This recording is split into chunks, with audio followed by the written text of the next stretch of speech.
असीं सिंध जा सहाफ़ी ख़ैरपुर सहाफ़ी इतिहाद सां गॾु आहियूं।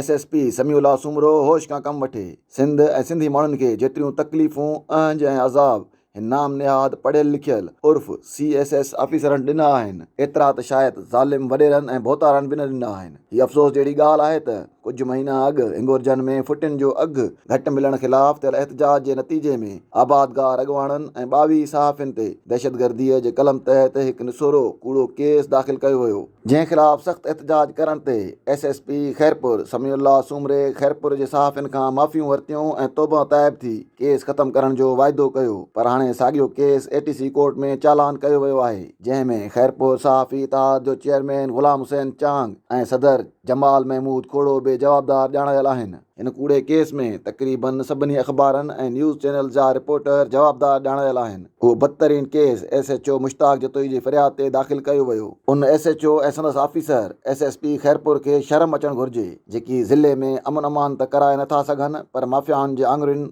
जे इशारनि ते नचंदे वर्किंग जर्नलिस्ट खे टारगेट करे रहिया आहिनि।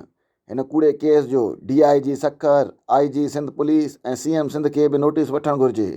ख़ुदि ATC कोर्ट जे मोअज़िज़ जज खे उहो केस मोटाए SHO ऐं SSP जे मुंहं में हणणु घुरिजे, जन दहशतगर्दी टोड़ कानून खे तमाशो बणाए छॾियो आहे।